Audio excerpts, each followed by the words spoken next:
Hey everybody, my name is Josh LaFleur from Late Start Piano. Today I'm going to be telling you the things that I wish I had done differently when I first started to learn the piano within my first year. So I've been playing for piano for over a year now. My 1 year mark was in September. This video is going to tell you about the things I wish I had done differently from that very first day I started to play up until I hit that September mark to make it my 1 year. I think this is going to be helpful for you all who are just starting now. Maybe you have some kind of New Year's resolution and you decide you want to start to play the piano. Maybe you always have wanted to play and now the new year is just your reasoning that you can give yourself to actually start and kind of dive into that. But these things are going to help you, at least from my perspective, maybe avoid some pitfalls that I had made and just help you have an easier journey within that first year. So, without any further delay, first thing I wish I did is tried more songs that I really enjoyed. So, when I first started, I bought the Alfred's All-in-One Method book. I started with the Level 1 book, and I went through that with my teacher. Um, and we had just started Level 2 when I hit my 1 year mark, or maybe like 10 pages or so into the Level 2 version of the same book. But something I would have changed is I would have played songs that I loved sooner or songs that I wanted to learn sooner. So I pretty much solely focused on the method book and just playing whatever song was listed in the method book. Once I had that down, I would move on to the next page. And that's basically what I did for the year. I worked on scales and I worked on other things outside of the method book, but the method book was my primary tool for learning, and I use that with my teacher as well. What I wish I had done is not put so much emphasis on the method book, but kind of branch out a little bit. So I started to learn for release towards the end of my 1 year uh, journey. And I wish I had kind of started that sooner because at least the beginning part of it is really not that difficult. And I could have played it a lot earlier on, probably like within 6 months or so of starting the piano. And I think if I had played something at that level, which is a little bit more difficult, I might be a little bit better of a piano player now. I might have progressed a little bit more quickly instead of just solely working out of the method book. Because the songs in the method book, some of them kind of suck, to be real, especially the Level 1. They don't sound good because they're super easy and they're not recognizable. So it can get kind of boring if you're playing these songs that you don't really like and that they don't sound really good either. It can get kind of boring and you can kind of lose motivation if that's all you're working on. So I wish I had branched out, learned maybe some rock and roll songs I wanted to learn, and maybe some pop songs, or like I said, for release, some kind of classical piece as well that's a little bit easier. I wish I had branched out to those things a little bit sooner. I think I'd be a better piano player. I think my sight reading would be better because there's more to read. I think my overall music theory would be a lot better if I had pushed myself a little bit more, pushed myself a little bit more outside of my comfort zone to start working on those more difficult pieces earlier on within my first year mark. Another thing I would have done differently is I would have paid more attention to sight reading. So if you don't know what sight reading is, it's opening up a brand new piece of sheet music that you have never seen before and you try to play that piece instantly. So it's not like you have practiced it before and now you're reading the sheet music and you're just practicing the song. Sight reading is you've never seen it before, you've never practiced it before. You play for the first time and you try to play it perfectly. You try to play it at the proper tempo and you try to make no mistakes just off of seeing it for the very first time. That is sight reading. I wish I had done more of that because I'm terrible at sight reading. I'm not good at sight reading. It takes me a long time to read the notes and to have my brain process what I'm seeing and then to actually play that note as well.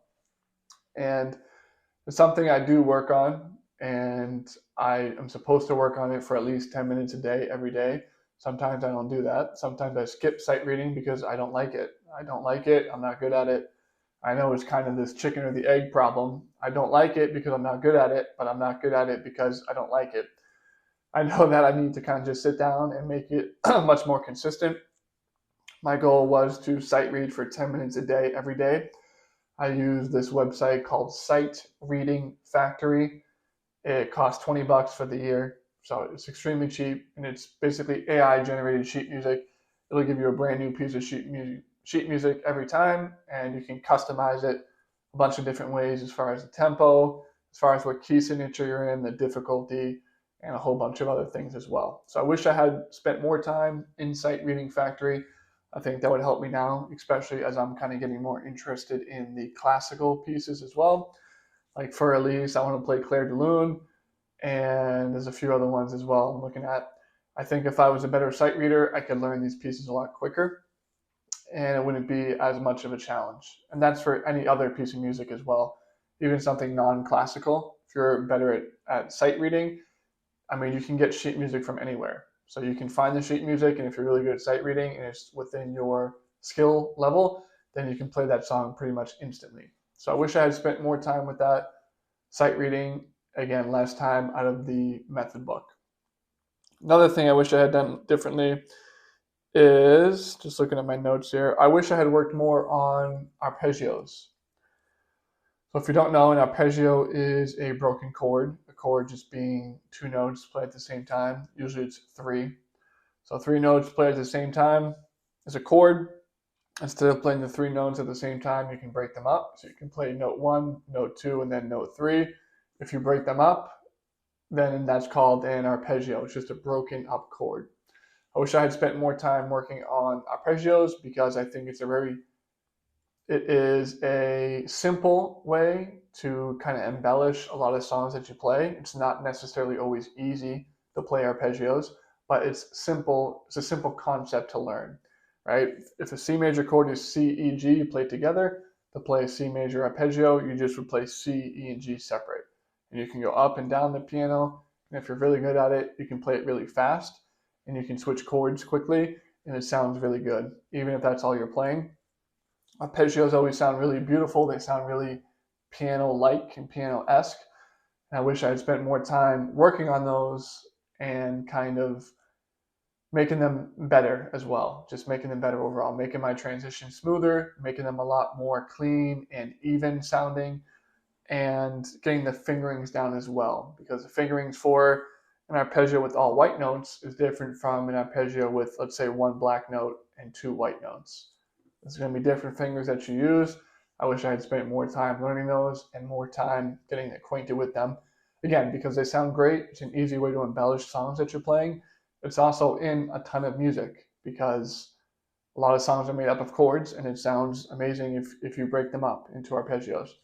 So you're going to be seeing a lot of arpeggios in your music, so you might as well start working on them now and get the touch under you, get that feel as well. Just being able to move up and down with arpeggios in both hands at the same time would be ideal.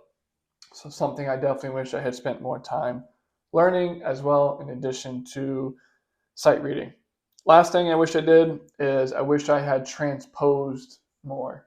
So I'm really into trying to learn songs by ear, and I also like creating my own music, even if it's just some kind of smaller riff, a few notes or something like that, or my own chord progression. I enjoy doing that.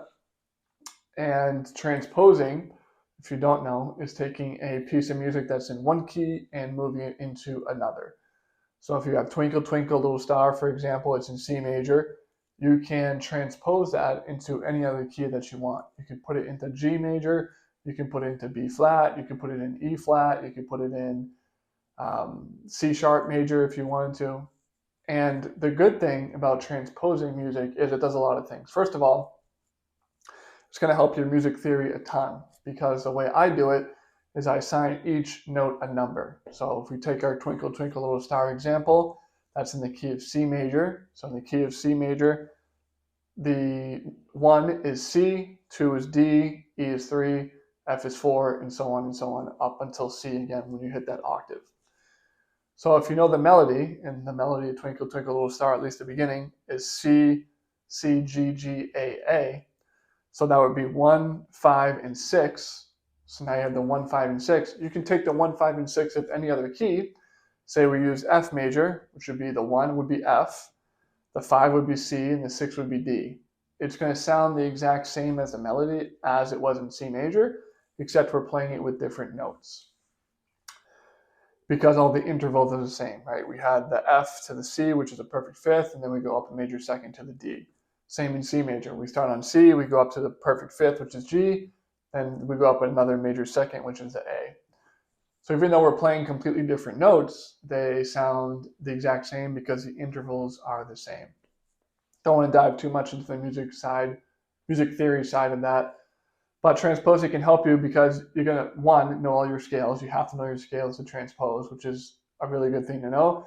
You're also going to know your chords for each scale. It's another good thing because if you know that you need to play a 3 chord, then you need to know what a 3 chord is in whatever key you're transposing to. You also need to, it's going to basically make you think. You're going to have to use your brain before you play when you transpose because you have to figure out what you're doing. And it's also going to help your ear as well, because if you're playing the same thing in a bunch of different keys, you're going to really get that sound down, regardless of whatever key it's in. You're going to understand the sound that's coming out of it, which would have helped me become a better, improve my ear so that I could play more songs just by listening to it. That would have helped me do that if I had transposed a lot more. Those are just a few things I wish I had done differently. Again, just less time in the method book, more time playing things that I love, more time sight reading, more time playing arpeggios, and then more time transposing. Other big things for me. Let me know what you would have done differently in your first year. If all this helps and you want to avoid other mistakes that I had made when I first started, I do have a free PDF on my website, www.latestartpiano.com. It's completely free. All you have to do is put in your name and your email address. You'll get instant access to that. It is 34 essential tips for adults, specifically adult beginner piano players, that are going to help you learn faster. It's going to help you learn easier. You're not going to be fighting yourself. And again, it's going to help you avoid a lot of the pitfalls that I had made. So if that sounds interesting to you, again, it's completely free. Head over to latestartpiano.com, click on that button on the page, put in your name and email address, and you'll have that guide instantly. Any other questions, comments, concerns, let me know. My name is Josh LaFleur from Late Start Piano.